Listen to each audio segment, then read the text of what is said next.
বিশ্বনবী রাহমাতুল লিল আলামিনের কাছে এসে বলি, ইয়া রাসূলুল্লাহ, ইয়া হাবিবাল্লাহ, ওগো নবীজি, আমার জিনা করতে মন চাই, আমাকে আপনি জিনা করার অনুমতি দিন। আমার আপনার নবী রাগও করলেন না, গুসাও করলেন না। ওই সাহাবীকে বললে, তুমি যার সঙ্গে জিনা করবে, বলো না রে, তোমার কি খারাপ লাগবে না? ও সাহাবী, আগে বলো, তোমার মার সঙ্গে যদি কেউ জিনা করতে চায় পারমিশন দিবে কি? না গো নবী, আমি তার গর্দান থেকে মাথা আলাদা করে ফেলবো। তোমার স্ত্রীর সঙ্গে যদি কেউ জিনা করতে চায়, তুমি পারমিশন দিবে কি? না গো নবী, তার ট্যাং কেটে ফেলবো। তোমার বোনের সঙ্গে যদি কেউ জিনা করতে চায়, পারমিশন দিবে কি? না গো নবী, তার হাত কেটে ফেলবো। তোমার মেয়ের সঙ্গে যদি কেউ জিনা করতে চায়, তুমি পারমিশন দিবে কি? না গো নবী, তাকে কতল করে ফেলবো।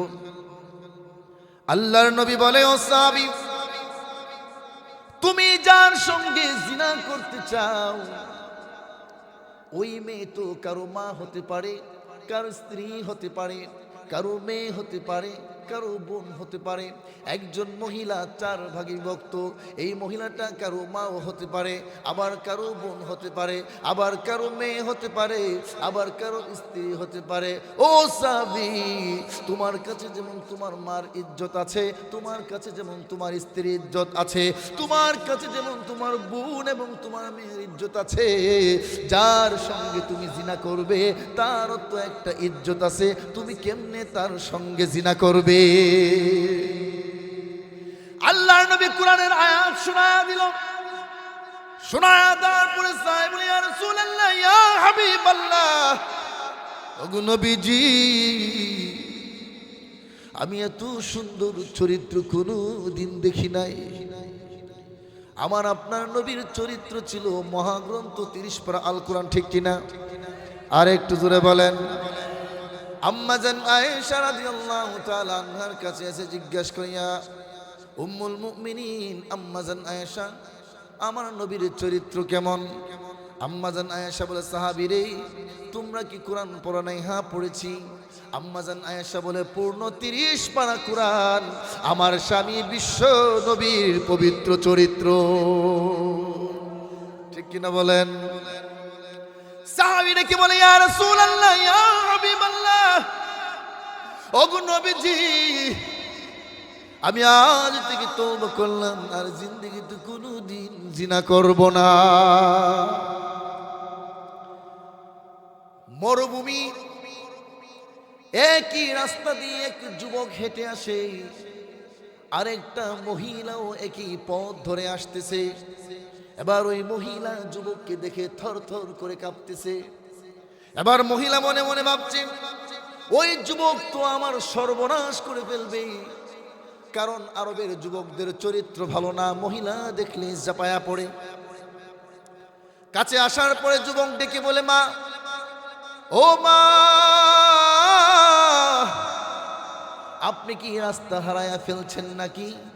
আমার কাছে বলুন, আমি নিজ জিম্মাদারিতে আপনার গন্তব্যে পৌঁছায়া দেই। এবার মহিলা ডেকে বলে, যুবক, হ্যাঁ যুবক, শোনো, আগে তুমি আমার প্রশ্নের উত্তর দাও। ও যুবক, বলো না, তোমার বাড়ি কি এই এলাকাতে? না। ও মা, আমার বাড়ি এই এলাকাতে। কিন্তু না রে যুবক, এই এলাকার যুবকদের চরিত্র তো ভালো না, মহিলা দেখলেই জাপায়া পড়ে। কিন্তু তুমি যখন আমাকে মা মা বলে ডেকেছো, তখন আমার মনে হয়েছে তুমি আমার সর্বনাশ করবে না। যুবক রে, তোর বাড়ি কোন এলাকায় বল না। এবার যুবক ডেকে বলে, ও আমার আম্মা জান, ও আমার আম্মা, ও আম্মা শোনো, আমার চরিত্র এরকম ছিল, আমিও খারাপ ছিলাম, আমিও মহিলা দেখলে ঝাঁপায়া পড়তাম। কিন্তু জানেন না গো, আমার নবী যে কোরআন নিয়ে এসেছে, আমি কোরআন পড়েছি। এই মরুপ্রান্তরে দুনিয়ার মানুষকে ফাঁকি দেওয়া সম্ভব, কিন্তু আমার আল্লাহকে ফাঁকি দেওয়া সম্ভব নয়। ও আমার মা, আমি যদি এই মুহূর্তে তোমার সঙ্গে খারাপ কাজে লিপ্ত হয়ে যায়, হয়তো দুনিয়ার মানুষ দেখবে না, কিন্তু আমার আল্লাহ দেখবে। আমার আল্লাহ দেখে, আমার আল্লাহ আমাকে দেখবে। এই ভয়, এই কোরআনের আলো আমার ভিতরে ঢুকেছে। যেদিন থেকে আমি কোরআন পড়েছি, আমি কোরআন মেনেছি, ওই দিন থেকে আমি যুবক জিনার মতো গুনাহ ছেড়ে দিয়েছি। তাহলে বোঝা গেল কোরআন মানুষকে অন্যায় কাজ থেকে বিরত রাখে কি রাখে না বলেন? আর একটু জোরে বলেন, কোরআন পারে কি না? হ্যাঁ, আমিরুল মুমিনিন খলিফাতুল মুসলিমিন ওমর মরু প্রান্তর দিয়ে অনেক দূর সফর করবে। উমরের সঙ্গে কোনো খাবার নাই, পেটে প্রচন্ড ক্ষুধা। এবার উমর পাহাড়ের চূড়ায় গিয়ে দেখে একটা রাখাল অনেকগুলো বকরি চড়াচ্ছে। এবার উমর ওই রাখালের ঈমান পরীক্ষা করতে গেল। উমর ইবনুল খাত্তাব আমিরুল মুমিনিন খলিফাতুল মুসলিমিন, অর্ধ জাহানের খলিফা, প্রায় ৩১ লক্ষ বর্গ মাইলের প্রেসিডেন্ট বাদশা যিনি ছিলেন, হযরত উমর ইবনুল খাত্তাব রাদিয়াল্লাহু তাআলা আনহু ওই রাখালের কাছে গেলেন। রাখালকে গিয়ে বলতেছে, ভাই, ও ভাই, আমাকে এক পেয়ালা দুধ পান করতে চাই। রাখাল বলে, আপনাকে দেওয়ার মতো দুধ আমার কাছে নাই। আমি আমার মালিকের চাকরি করি, আমার মালিকের কাছ থেকে অনুমতি আছে, এক পেয়ালা দুধ আমি পান করতে পারবো, কিন্তু অন্যকে দেওয়ার মতো অধিকার আমাকে দেয় নাই, অন্যকে দুধ দেওয়ার মতো অনুমতিও আমাকে দেয় নাই। ওমর ডেকে বলেন, তোমার একটা বকরি আমার কাছে বিক্রি করে দাও, তাতে আমারও লাভ হবে, তোমারও লাভ হবে, কারণ আমিও কাউকে বলবো না, তুমিও কাউরে বইলো না। এই কথা বলার পরে এবার রাখাল চোখগুলো বড় বড় করে উমরকে উদ্দেশ্য করে বলছে, কিন্তু রাখাল উমরকে চিনে না। রাখাল উমরকে কথা বলে,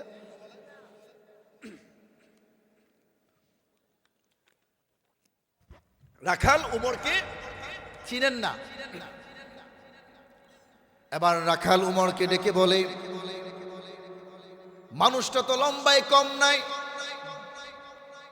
জ্ঞান বুদ্ধি কি তোমার ভিতরে নাই? আর তুমি যে আমার কাছ থেকে বকরি কিনতে চাইতেছো, আমি আমার মালিকের কাছে গিয়ে কি বলবো? ওমর বলে, মালিককে গিয়ে বলবে বকরি একটা বাঘে খেয়ে ফেলেছে। এরকম বাঘে মাঝে মধ্যে বকরি খায়, বলবা, মেনে নিবে। এবার রাখাল ডেকে বলে, মালিককে জানি আমি বলবো বাঘে খেয়ে ফেলেছে, কিন্তু কিয়ামতের দিন মালিকের মালিক বাদশার বাদশাহ কামুল হাকিমিন আল্লাহর কাছে কিয়ামতের দিন কি ভাবে জবাব দেব? হ্যাঁ, তুমি যে আমাকে বললাম চুরি করে আমি তোমার কাছে বকরি বিক্রি করে দিতাম, তাহলে আমি কিয়ামতের দিন মালিকের কাছে কি জবাব দেব? এই তোমার ভিতরে কি কোরআনের আলো ঢুকে নাই? উমর কি কোরআনের আলো চিনে না? কথা কয় না। উমর বলে, কোরআনের আলো কি? রাখাল বলে, কোরআনের আলো হলো এমন এক আলো, যেই অন্তরে, যেই সমাজে, সেই যেই ঘরে, কোরআনের আলো এমন এক আলো যার অন্তরে, যেই ঘরে, যেই সমাজে, যেই রাষ্ট্রে, যেই দেশে কোরআনের আলো জ্বলবে, আল্লাহর কসম ওই ঘরে, ওই সমাজে কোনোদিন অন্যায় কাজ হতে পারে না। উমর ডেকে বলে, রাখাল তুমি কি আমাকে চিনো? না না, কে আপনি? আমি হলাম আমিরুল মুমিনিন খলিফাতুল মুসলিমিন উমর। সর্বনাশ! রাখাল দুই হাত জোর করে বলে, উমর, আমি আপনাকে চিনতে পারি নাই, ভুল হয়ে গিয়েছে, ক্ষমা করে দেন। ওমর বলে, রাখাল রে, আমি আমার পরিচয় তোমার কাছে দিতাম না, কিন্তু তোমার আচরণ আর আখলাকে আমি এত আনন্দিত হয়েছি, তাই পরিচয় লুকায় রাখতে পারলাম না, আমার পরিচয় তোমার কাছে দিয়ে দিলাম। আমার দেশের রাখালের ভিতরে যেহেতু কোরআন ঢুকে গিয়েছে, আল্লাহর কসম আর সেনাবাহিনী লাগবে না, পুলিশ প্রশাসন লাগবে না, সিসি ক্যামেরা লাগবে না, সিসিটিভি লাগবে না, আমার দেশের রাখালও আর কোনোদিন চুরি করবে না। ঠিক কিনা বলেন? তো কোরআন পারে কিনা মানুষকে আলোর দিকে আনতে? আর একটু জোরে কোন। একমাত্র কোরআন সুন্নাহই পারে মানুষকে দ্বীনের পথে আনতে, পারে কি পারে না? পারেন ইনশাল্লাহ। এই জন্য কোরআনের কথা বলা, কোরআনের কথা শোনা, কোরআনের সাথে লেগে থাকা আমাদের জন্য দরকার। আমাদের সন্তানগুলোকে কোরআনের উপর চালানো, কথা বলেন ঠিক কিনা? আজ আমরা আমাদের সন্তানগুলোকে কোরআনের সাথে সম্পৃক্ত করতে পারি না। এই জন্য দেখা যায় পরে কয়েক বছর পরে সন্তান বড় হয়ে মাদকাসক্ত হয়ে মা এবং বাবাকে ঐশীর মতো কুলাঙ্গার মেয়ে হয়ে হত্যা করে, ঠিক কিনা বলেন? একমাত্র কোরআনের আলো না থাকার কারণে। এক বাবার 4 সন্তান, কয় সন্তান? 4 জন সন্তান। বড় সন্তান ডক্টর, দ্বিতীয় সন্তান বিসিএস ক্যাডার, তৃতীয় সন্তান অধ্যক্ষ, আর চতুর্থ নম্বর যে ছোট বাচ্চাটা সেটা আপনাদের দামগড় হাফিজি মাদ্রাসায় পড়ে। হ্যাঁ, এবার বাবার সাকরাত শুরু হয়ে গিয়েছে। সাকরাতের কথা শুনে বড় ভাই সিলেটের কমলা লয়ে আইছে কয়েক কেজি। আব্বা কমলা খাও। আচ্ছা বলেন, সাকরাত যখন শুরু হয় কমলা খাওয়ার চাহিদা হয়? কথা কন, কমলা খাইতে পারবো? কথা বলতে পারে? দ্বিতীয় নম্বর ছেলে নিয়ে আসছে আঙ্গুর, কাশ্মীরের আঙ্গুর, লম্বা লম্বা আঙ্গুর। আব্বা আঙ্গুর চিপ্পা দেই খান। 3 নম্বর ছেলে নিয়ে আসছে মুন্সিগঞ্জের সাগরকলা, মুন্সিগঞ্জের সাগরকলা। 3 ছেলে 3 রকম ফল আইনা দিল। আচ্ছা বলেন, এই ফল খায় কি সাকরাত দূর হবে? কথা কন। বিসিএস যে ক্যাডার, ওই ছেলে যদি বিসিএস এর 23তম 24তম ব্যাচ থেকে যদি ইংলিশ কিছু বাবার কানের সামনে পড়ে, সাকরাত মাফ হবে তো ইনশাল্লাহ? কথা কয় না। আমাদের ডক্টর সাহেব 30টা ডক্টরের গ্রন্থ থেকে যদি কিছু পড়ে, কমবে না? অধ্যক্ষ সাহেব যদি কিছু বাংলা সাহিত্য কিছু কবিতা বলে, কমবে তো? কাজী নজরুলের কবিতা, রবীন্দ্রনাথ ঠাকুরের কবিতা বন্ধ হবে না? আচ্ছা, 4র্থ নম্বর ছেলে যখন শুনলো মাদ্রাসায় পড়ে ছেলেটা, আব্বার কথা শোনার পরে ছেলেটা ছোট্ট একটা পকেট কোরআন, ছোট কোরআন দেখছেন আপনারা, ছোট কোরআন নিয়ে গলায় ঝুলিয়ে দিল দৌড় বাড়ির দিকে। এক যুবক তাকে তো লাইক হয়ে যাচ্ছে, আব্বার সাকরাত শুরু হয়ে গিয়েছে তাই বাড়িতে যাচ্ছি। তো কি নিয়ে যাস? কোরআন। তোর এক ভাই নিল শুনলাম আঙ্গুর, আরেক ভাই নিল কমলা, আরেক ভাই নিল কলা, তুই কোরআন নিয়ে যাস কেন? কোরআন নিয়ে কি করবি? ছেলে জবাব দিল, আমার উস্তাদ আমাকে শিখিয়েছেন সাকরাতওয়ালা ব্যক্তির কাছে বসে যদি কোরআনের ভিতর থেকে সূরা ইয়াসিন তিলাওয়াত করা হয়, আল্লাহ রব্বুল আলামিন সূরা ইয়াসিনের উসিলায় তার সাকরাতের মৃত্যুর যন্ত্রণা দূর করে দেয়। ছোট বাচ্চা গেল কোরআন নিয়ে বাবার কাছে। সাকরাতে যারা যায় তারা কিন্তু আত্মচিৎকার করে, কিন্তু আমরা শুনি না। আমরা শুনি? শুনেন, গলার মধ্যে চাপ দিয়ে রাখি। এবার ওই সাকরাতওয়ালা ব্যক্তি মাদ্রাসার হাফেজে কোরআনকে ডেকে বলে, বাবা, হ্যাঁ আমার সন্তান, গলার মধ্যে যে চাপ দিয়ে ধরা হয়েছে, বাবার এই গলার চাপটা একটু ছুটায়া দাও। এবার সন্তান বলে, আব্বা কোনো চিন্তা করো না, আমি চলে এসেছি আল্লাহর কোরআন নিয়ে। এবার সন্তান কোরআন খুলে পড়তেছে, বিসমিল্লাহির রহমানির রহিম,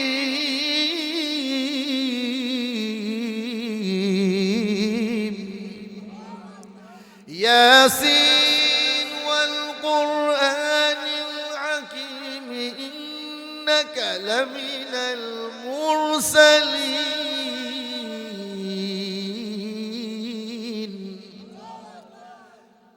এইভাবে কোরআন থেকে যখন সূরা ইয়াসিনের তেলাওয়াত করতে লাগলো, তেলাওয়াত করতে করতে যখন সামনের দিকে আগাতে লাগলো, আল্লাহ রব্বুল আলামিন ওই মুহূর্তে আমার আল্লাহর আরশের মধ্যে কম্পন সৃষ্টি হয়ে যায়।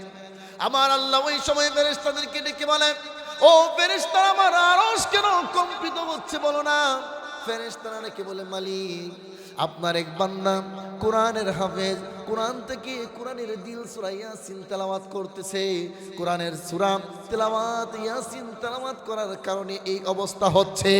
এবার আল্লাহ রাব্বুল আলামিন ঘোষণা দিয়ে দেন, আর ফেরেশতারা তোমরা সাক্ষী থাকো, আমি আল্লাহ রাব্বুল আলামিন এই মুহূর্তে মুহূর্তে সাকরাতওয়ালার মৃত্যুর যন্ত্রণা দূর করে দিলাম। এবার আসেন না, চলে যায় জানাজার দিকে। মক্কা শরীফের ইমাম জানাজা পড়াবে, কোনো লাভ নাই। মদিনার ইমাম পড়াবে, কোনো লাভ নাই। মসজিদের বড় হুজুর পড়াবে, মাদ্রাসার বড় হুজুর পড়াবে, কোনো লাভ নাই জানাজা। কিন্তু সন্তান হয়ে যদি বাবার জানাজা, মার জানাজা, দাদার জানাজা, দাদির জানাজা, চাচার জানাজা, চাচির জানাজা যদি পড়াই, ওইটাতে যতটা লাভ হবে মাদ্রাসার বড় হুজুর পড়াইলেও ততটা লাভ হবে না। এর কারণ হলো মাদ্রাসার বড় হুজুর যখন আপনার জানাজা পড়াবে, মাদ্রাসার বড় হুজুরের চোখ দিয়ে পানি আসবে না। সন্তান হয়ে যখন বাবার লাশকে সামনে রেখে, মার লাশ সামনে রেখে জানাজার মধ্যে যখন আল্লাহু আকবার বলে হাত বাঁধবে, এমনি চোখ দুইটা বন্ধ করবে, বাবার ইতিহাস, মার ইতিহাস চোখের সামনে ভাসবে। ভাসার সাথে সাথে আর মনে মনে বলবে, আব্বা মাদ্রাসায় যখন গেলাম, মাদ্রাসায় যাওয়ার সময় আমার আব্বা ব্যাগটা গাড়িতে তুলে দিল। যতক্ষণ গাড়ি দেখা যায় আমার আব্বা পিছনের দিকে তাকায় রয়। বাড়িতে না গেলে আমার আম্মার ঈদ হয় না, বাড়িতে না গেলে আমার আম্মা ভালো খাবার রান্না করে না, বাড়িতে না গেলে আমার আম্মা ভালো খাবার খায় না। সন্তান যদি বাড়িতে না যায় মার ঈদ হয় না। মা ছেঁড়া কাপড় পরে সন্তানকে খারাপ থাকতে দেয় না। মা মানুষের বাড়িতে কাজ করে টাকা পায়, কিন্তু ওই মা না খেয়ে সন্তানের জন্য ভালো খাবারটা নিয়ে আসে। ওই কথাগুলো যখন সন্তানের মনে হয়, দাদার জানাজা নাতি যখন পড়ায়, নাতির মনে মনে দাদার কথা মনে হয়। সকালবেলা দাদা আঙ্গুলে ধরে ধরে হাঁটতে নিয়ে যেত, দাদা চা খাওয়াইতো, মজা খাওয়াইতো। ও আল্লাহ, আজকে দাদা চলে গিয়েছে। এই কথাগুলো মনে হতে হতে চোখের পানি ছেড়ে দেয়া যখন কাঁদতে থাকি, আমার আল্লাহ বলেন, ফেরেশতারা রে, ও ফেরেশতারা তোমরা সাক্ষী থাকো, এই মুহূর্তে আমি আল্লাহ রাব্বুল আলামিন ওই সন্তানের মা এবং বাবা কিংবা দাদা দাদি রক্তের যে মানুষটা শুয়ে আছে, ওই মৃত ব্যক্তির জিন্দেগির সমস্ত গুনাহ আমি আল্লাহ মাফ করে দিলাম। ভাইরা আমার, বাবারা আমার, চলেন না এবার কবরের জগৎ থেকে ঘুরে আসি।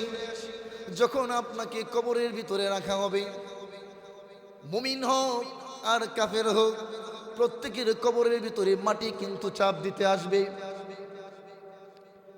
আপনি এলাকার প্রভাবশালী হন, এলাকার নেতা হন, এমপি হন, মন্ত্রী হন, চেয়ারম্যান মেম্বার হন, কবরের দেখার বিষয় না, ঠিক কিনা?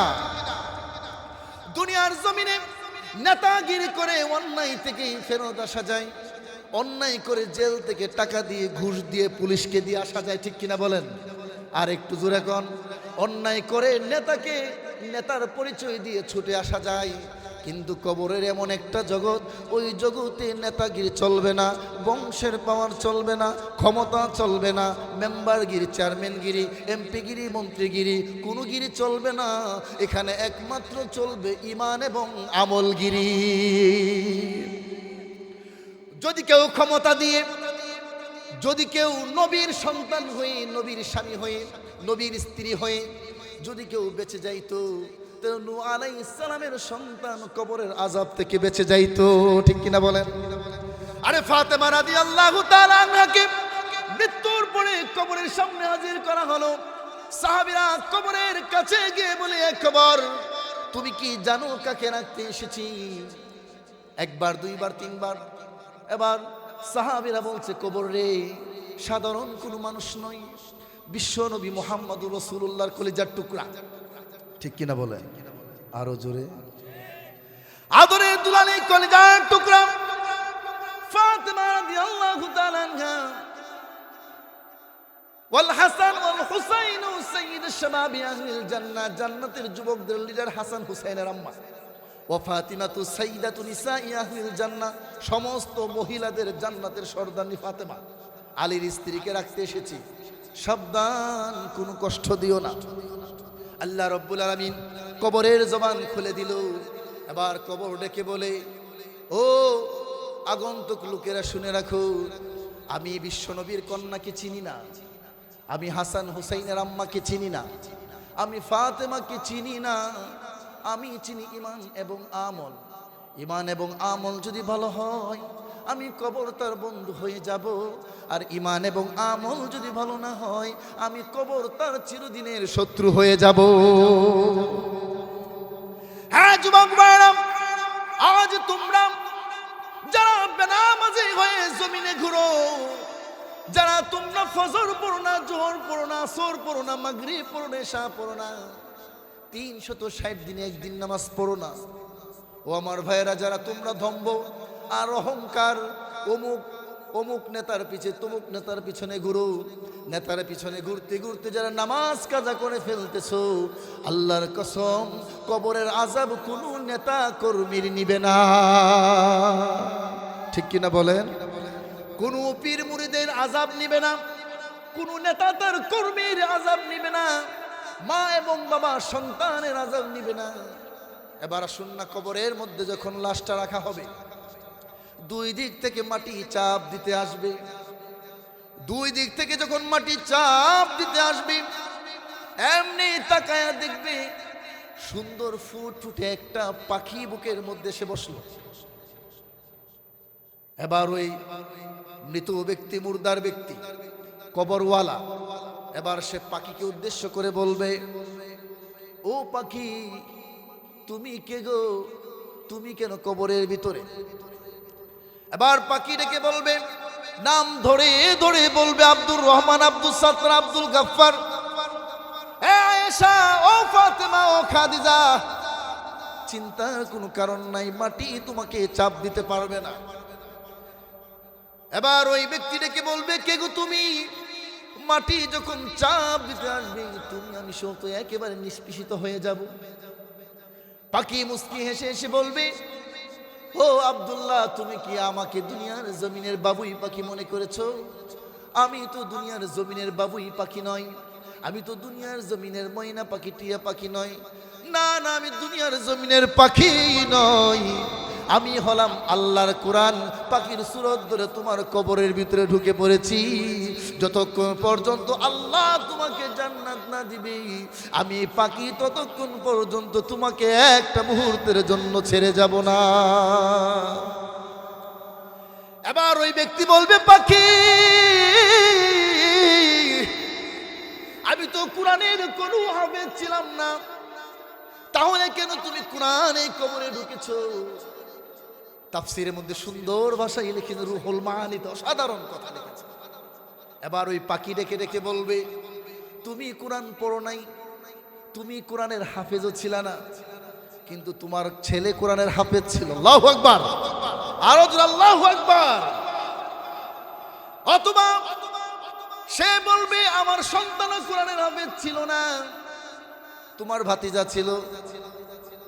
অথবা সে বলবে, আমার ভাতিজাও ছিল না, নাতি ছিল, নাতিও ছিল না, তাহলে কেন তুমি কোরআন কবরে ঢুকলি? তখন কোরআন বলবে, তোমার বংশের কেউ কোরআনের হাফেজ ছিল না, কিন্তু তুমি একটা কোরআনের হাফেজকে দূর থেকে ভালোবেসেছিলে। ওই কোরআনের হাফেজকে যখন তুমি রাস্তায় দেখলে, তাকে টান দিয়ে বুকের সাথে জড়িয়ে ধরে নিলে, চুমু খাইলে, আদর করলে। একটা ছেলে টাকার জন্য কোরআন পড়তে পারে নাই, তুমি তার মাসিক খরচটা দিয়ে দিলে। সুবহানাল্লাহ বলবেন না? তোমার অনুদান পেয়ে, তোমার কিছু সামর্থ্য, কিছু টাকা পেয়ে, সামান্য কিছু টাকা পেয়ে ছেলেটা কোরআনের হাফেজ হয়েছে। ছেলেটা 3 বেলা খাবার খাওয়ার কোনো তৌফিক নাই, কিন্তু তুমি ছেলেটাকে 3 বেলা খাওয়াইলা, খাওয়ায়া কোরআনের হাফেজ বানাইলা। আজকে ওই উসিলায় মাদ্রাসায় রং দেওয়ার জন্য টাকা ছিল না, কোরআনের হাফেজরা কষ্ট করে, তুমি রং লাগাই দিলা, কার্পেট লাগাই দিলা। আজকে আমি কোরআনও তোমার জান্নাতের কার্পেট না লাগানো পর্যন্ত কোরআন ছেড়ে যাব না। কবরের জগৎ চলে গেল, এবার চলেন না কিয়ামতের মাঠে ঘুরে আসি। কাল কিয়ামতের কঠিন ময়দানে আল্লাহ রাব্বুল আলামিন সমস্ত উম্মতি মুহাম্মাদীদেরকে ডেকে বলবে, এই উম্মতি মুহাম্মাদী, লাইনে দাঁড়াও, ফাইলে দাঁড়াও, এক এক করে কোরআনের হিসাব দাও। আমার আপনার নবী, বিশ্ব নবী রাহমাতুল লিল আলামিন তাকে দেখবে অবস্থা বেশি ভালো দেখা যায় না। আমার উম্মত কোরআনের হিসাব দিয়ে জান্নাতে যেতে পারবে না। আচ্ছা বলেন না, আল্লাহর কাছে হিসাব দিয়ে কেউ জান্নাতে যেতে পারবে? আরো জোরে, কেউ পারবে? হিসাব দিয়ে কেউ জান্নাতে যেতে পারবে? আমার আপনার নবী বলেন, কিয়ামতের কঠিন ময়দানে আল্লাহর সামনে দাঁড়ায় হিসাব দিয়ে জান্নাতে যাওয়ার মতো কারো ক্ষমতা নাই। এক সাহাবী ডেকে বলে, ইয়া রাসূলুল্লাহ, কেউই পারবে না? এখন না, কেউ পারবে না। নবী গো, কেউর মধ্যে তো আপনিও একজন আছেন, আপনিও কি পারবেন না? আমার নবী বলে, সাহাবীরে, কাল কিয়ামতের কঠিন ময়দানে আল্লাহ রাব্বুল আলামিন যদি আমাকেও ধরে, আমি বিশ্ব নবী হিসাব দিয়ে যেতে পারবো না, কিন্তু মহান আল্লাহর দয়া এবং মায়া কিয়ামতের দিন আমি নবীর উপর হবে। ভাইরা আমার, আল্লাহর নবী সিজদায় পড়ে যাবে, মাকামে মাহমুদে সিজদায় পড়ে কাঁদতে থাকবে। আমার নবী, প্রিয় নবী, দৌড়ায় যাবে আদম নবীর কাছে। আদম নবী বলবে না, আমি যেতে পারবো না। যাবে নূহ নবীর কাছে, নূহ নবী বলবে আমিও যেতে পারবো না। মুসা আলাইহিস সালামের কাছে, মুসা নবী বলবে আমিও যেতে পারবো না। ঈসা নবীর কাছে, তিনিও বলবে আমি যেতে পারবো না। ইব্রাহিম নবী, ইসমাইল নবী, ইয়াকুব, ইউসুফ নবী, সমস্ত নবীর কাছে বিশ্ব নবী দাঁড়ায় দাঁড়ায় ঘুরবে কিয়ামতের কঠিন ময়দানে। আমার নবী ব্যর্থ হয়ে সমস্ত নবীদের থেকে ফিরে এসে সিজদায় পড়ে নবী আবার কাঁদতে থাকবে। আমার আল্লাহ ডেকে বলবেন, নবী গো, আপনি কাঁদেন কেন? আমার নবী তখন ডেকে বলবে, আল্লাহ, আমার উম্মত কোরআনের জন্য কত কষ্ট করেছে। কোরআন পড়তে গিয়ে দেশ ছেড়েছে, কোরআন পড়তে গিয়ে এক দেশ থেকে আরেক দেশে গিয়ে কোরআন পড়েছে, এক বেলা খেয়ে আরেক বেলা না খেয়ে কোরআন পড়েছে। কোরআনের জন্য কত কষ্ট করেছে, কোরআনের জন্য জীবন দিয়েছে, কোরআনকে মহব্বত করেছে, কোরআনকে ভালোবেসেছে। আল্লাহ, ও আল্লাহ, আমার উম্মতের বিচার তুমি নিও না, কোরআনের হিসাব উম্মত থেকে নিও না। আল্লাহ রাব্বুল আলামিন তখন আমার নবীকে ডেকে বলবো, ওগো নবীজি, আপনি কাঁদেন না, আপনার কান্না আমি আল্লাহ সইতে পারি না, আমার ভীষণ কষ্ট হয়ে গো নবী, আপনি কাঁদেন না। আমার নবী, বিশ্ব নবীকে আল্লাহ বলবেন, নবী আপনি মাথা উঠান আর কাঁদেন না। আজকের বিচারের ফায়সালা আমি করব না, আজকে বিচারের ফায়সালা কোরআনের হাতে ছেড়ে দেব। কোরআন যাকে বলবে আমি আল্লাহ তাকে জান্নাত দিয়ে দেব। এবার কোরআন একজন একজন করে ধরে ধরে আল্লাহর কাছে নিয়ে আসবে, আল্লাহ তারে জান্নাত দেন। আল্লাহ বলবেন, না, তারে জান্নাত দেওয়া যাবে না। কেন জান্নাত দিবেন না কেন? তাফসীরের মধ্যে আসছে, কোরআন আল্লাহর হাতে জেরা করবে। কি করবে? জেরা বুঝেন তো? জেরা বুঝেন? তর্ক, তর্ক কি? কোরআন আল্লাহর সঙ্গে তর্ক করবে, জেরা করবে, পাল্টা জবাব। আল্লাহ বলবেন, না, জান্নাত দেওয়া যাবে না। কোরআন বলবে, কেন? তার নামে আরো 99টা মামলা আছে। কয়টা মামলা? আরো 99টা কেস আছে তার নামে। এগুলো আগে জামিন হোক, এরপরে পরে এগুলা দেখি, এরপর আস্তে আস্তে খালাস হবে, এরপর না জান্নাত। তখন কোরআন বলবে, এত কিছু বুঝি না, দুই কথার এক কথা, হয়তো তাকে জান্নাত দিবেন, আর নয়তো আমি কোরআনকে অস্বীকার করতে হবে। আল্লাহ বলবেন, সর্বনাশ, তুমি তো আমার কথা, আমার বাণী, আমার ভাষা, আমার কথা, আমার কোরআন, আমার গ্রন্থ, আমার কিতাব, আমি তোমাকে কিভাবে অস্বীকার করি বলো? অস্বীকার করা সম্ভব না। আচ্ছা বলেন, আল্লাহ কি কোরআন অস্বীকার করতে পারবে? আর জোরে কোন, তোমাকে তো অস্বীকার করা সম্ভব না কোরআন। তখন কোরআন বলবে, যদি অস্বীকার নাই করেন তাহলে তারা জান্নাত দেন। আল্লাহ তখন বলবে, ঠিক আছে, তোমার যারে মন চায় তারে ধরে ধরে জান্নাতে নিয়ে যাও।